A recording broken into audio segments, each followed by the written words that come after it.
Speaking of Richarlison, I think a team that Richarlison should go to is Bournemouth. And Bournemouth went to Old Trafford today in the leaky roofs, and they won Oh 3-0. no. When Oh a manager no. has to stop his press conference in the middle of it because there's water dripping on the table in front of him, that's probably a sign that the stadium needs to be rebuilt. And You would that's think just the issues happening off the field. Now, the issues happening on the field. there's another off the field.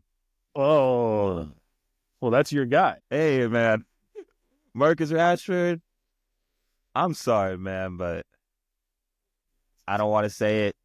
It's time I don't to go. We It's need the really video. We need the video of the Arsenal fans. It's time to go. He's got to maybe go, blood. He's got he to go. maybe maybe he gets like a mural like the Arsenal assistant coach, but it's sad because I don't know if why didn't he learn from Ronaldo? Once you do the interview, once you do your statement, Done. it's time to pack it up. Time to pack it up. And the thing is, I feel like he's suffering from what you're going to see with like Saka, which I'm scared about, which is a lot of minutes under those legs at 26, 27. What? So it's Saka's really bad. Way, yeah, way too many. it's really unfortunate because he should never have left, or he should never leave Man United. I think as an academy guy, like he should just see it through, and I think he's like 10 goals away from cracking top 10, which is even more sad for Man U goals. But it's tough. But it's similar to like Trent. Like Trent should Yeah, never leave Liverpool. yeah. Like it's like they're in the same spot. Obviously, Rashford's is a little more extreme because he basically said, "I want to leave." Ready for a new challenge, which is So those are fighting words. but it's like for him that There's a challenge in front of your he's on. face. Yeah, that. Well, yeah, dude, you There's gotta. challenges. But like, part of me understands it. Like, it's been a Yeah, gong show. But dude, you're on 400 grand a week. Like options are nobody's limited. paying that. Saudi PSG, yeah, dude, you can't go to Saudi. can't. Yeah, You go to Saudi, your career is done. You go to PSG, your career is also done. You'll win PSG. I think you'll he'll win have league fun. titles, but no one will care. Yeah, PSG. He'll have fun. I think. Maybe I think. that's his challenge. Make Yeah, PSG relevant in Champions League. yeah. Who knows? Many But have tried, many have failed. we The best we've players in the seen. world have failed. Yeah, Can but Rashford do it? Man Hey, U dude, fans, let us know. Hey, dude, Rashford living in Paris, that'd be a problem. Oh, you're telling me, but I saw the news today. Grace dumped him, allegedly.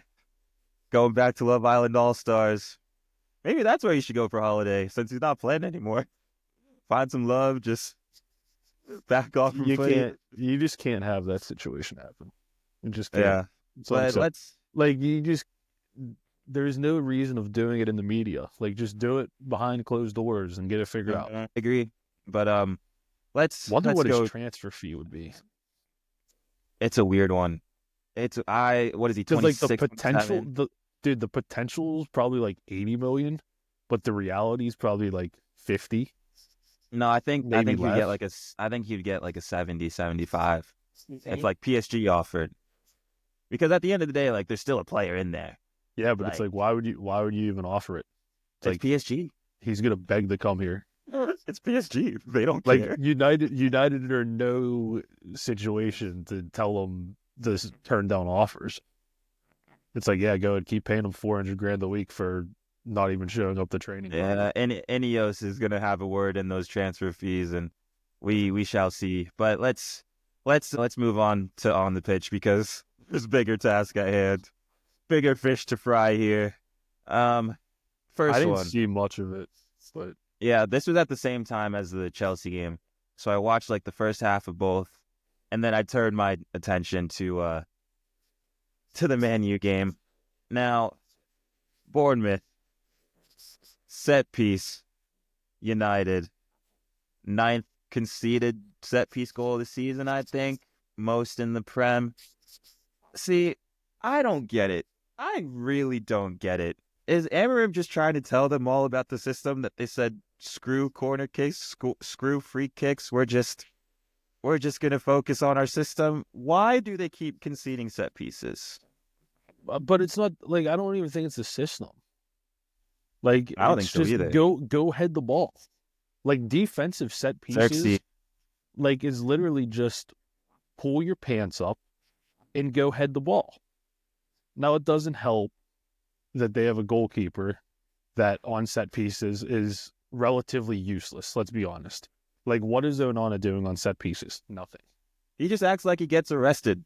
There's But no you hands. still There's no hands involved in these saves. He no, but just you looks. still He have looks like us. No, literally, when the headers go in, me and Onana are looking at the ball in the save. We're both looking at it go in the goal. There, it's like who's getting is that that? the ball? Not me. Is that the ball? That was the ball. That's what he does. Yeah, that's what he does. So No, like defending set pieces, you just gotta man up and go head the ball. I you mean, do. who was in their lineup today? Maguire. Now, an issue that structurally they have defending set pieces is that Harry Maguire is the only guy on their team that's taller than 6'2" in the starting lineup. Like him and Xerxes. You have Mazraoui playing center back. You have Xerxes Martinez was playing the. center back. I know you didn't see it, but Xerxes was the one who did Well, win the he header. had a stinker. Yeah. It's just crazy. But let's see. Dowlow's not winning headers. Mainu's not winning headers. Malassia's not winning headers. Bruno's shouldn't be anywhere near the box defensively. Ahmad's not winning headers. Yeah. So I mean, like, you don't have anybody in that team that's going to win a header other than Slabhead. And I can't understand. cover the whole 6-yard box. And But before you can't concede 3. before we continue diving into this game, I do want to give a nice little call to Malassia. I get it. It's been a year and a half since he's probably played footy. He's doing a couple games here and there, and I'm just going to say right now his name isn't Malassia. It's just Molass. He needs to earn the Sia back. He really does. The performance that he put on, I felt bad for Amarim because that's not his fault. You can't control that. And I know it's still a long way to recovery, but that first 45 was some of the worst footy I've ever seen in my life. From a wing back. Like, that's why Dallow's over there, because Molass is just stinking it up over there. But another one that you kind of talked about already, Maguire. Now, I let you and Jacob get your points off last week for the derby, but we saw the true Maguire today. Anything that requires Maguire to actually pass the ball, to actually do something forward-facing. Well, you got 2 center backs right next to him. This is where we see the true slabhead that everyone sees. No entry balls are connected. He's getting turned left and right by Evan Nielsen. Yellow cards, just late challenges. This was the Harry Maguire that I remember. And it's just sad to see, because Bournemouth really looked at that lineup. They probably laughed at each other in the locker room, and they're like, we're going to beat them 3-0 again. We're going to beat them 3-0 again. And the fact I'm saying again is scary. They literally walked in there. And just, they chose violence. They literally made Old Trafford their own. They're out here pressing, like, from full stop. Like, they're controlling everything. Did United have some good chances? Like, Bruno probably should have had one in the first half and a couple others. But Bournemouth just walked in there and said, this is our Old Trafford. You can't earn this right now. You need to work harder. And there's a lot I can keep going now, but I don't know. All right. And so we are back. My questions about United and my concerns with United is this going to be a structural issue based on the style of play and the formation, or is this just an issue of they don't have the players? Because both of them are a massive, massive problem. Yeah. So with me, I feel like this system isn't really too much of an issue. I think if you can do it correctly, like we've seen it already that it can work during some games. But I would say the quality of the players or the type of players, like Kobe Mainu is not athletic enough to be in a two-way midfield. You see it with Liverpool. Gravenberch has support next to him. He's got Szoboszlai who's going to run over everywhere. McAllister's next to him. This is where you see the best of Kobe Mainu. During the Euros, during 2 seasons or last season for United, this is when you see the best. But right He's now, better as a box-to-box 8 yeah, than he is a holding, breaking it up 6. yeah. So it's like right now there's an issue in the midfield there, and then it's like, but like Ugarte is supposed to fix that though. Like that's the thing that doesn't make sense. To be fair, It's like they've bought players, and I understand. I don't know why they just let Ten Hag go free in the summer and buy whoever he wanted to buy. But like, he was supposed to be the Casemiro replacement. Like that is who they handpicked to play in the middle of the park, presumably next to Manu. Ugarte can't pass the ball. So like he can't pass the ball. I won't even blame like Ugarte or anything for this because to be fair, He was good today. I was one of his biggest haters coming in, but he actually is starting to settle in, and I think he's going to be a good piece for United. It's just they're expecting him to do the work of 2 midfielders because if Kobe can't run, then you have to cover Kobe Mainu, and then you have to do your own work, and then there's that extra midfielder that isn't getting picked up, and you have to cover that too. There's far too much for that one position to do. And it's like Bruno, like we know about Bruno, you want to keep him up the field as much as possible. I don't know if Bruno can play in either of those positions. I don't know if he can play the deeper one, and I don't know if he can play the more attacking one either. Yeah. I actually think